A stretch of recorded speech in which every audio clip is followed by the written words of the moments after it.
तिरमिजी शरीफ या 70 मध्ये आता किताब जात नाम तिरमिजी शरीफ की किताब এজন বিশ্ব রাসূলের মিলাদ ব্রাদারনি ইসলাম এই মিলাদ মিফআলুনের ওজন থেকে এসেছে উলামায়ে কেরাম জানেন পড়েছেন এই ওজন তো কিছু মানুষ বলতে মিলাদ করা শিরক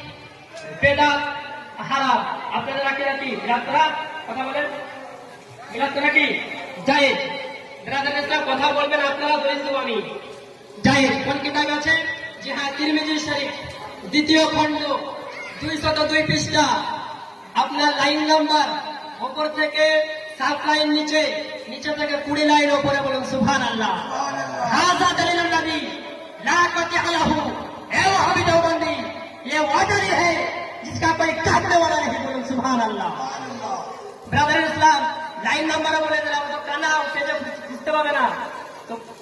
202 পৃষ্ঠা তিরমিজি শরীফে লেখা আছে আর এই পৃষ্ঠাতে এই হাদিসটা যদি না থাকে স্বামী মিরাজা চোরেস্তাদা নেব চোরেস্তাদা কি জিজ্ঞাসা করেন হুজুরকে কোরআন শরীফ সূরা বাকারা দুইখানা হাত কেটে দেওয়া ইনশাআল্লাহ দুইখানা হাত কেটে দেব কিন্তু এটা বলে রাখি এ ওয়াহাবি এ দেওবন্দি না খঞ্জর উঠেगा তলোয়ার तुमसे এ বাজু মেরে আজমায়ে हुए हैं সুবহানাল্লাহ ব্রাদার ইসলাম ওই পৃষ্ঠায় ওই হাদিস যদি না থাকে দুইখানা হাত কেটে দেব আর যদি থাকে তো তুমি তৈরি হয় না হাত কাটার জন্য বলুন সুবহানাল্লাহ সাধারণ মানুষদেরকে যুবকদেরকে ধরে বলছে কোনো কিতাবে নাই ওকে ধরে না শুনলে ওরা কথা বলতেন আর ভারে কত তেল আছে সেদিন আপনি দেখতে পাবেন ব্রাদার ইসলাম তো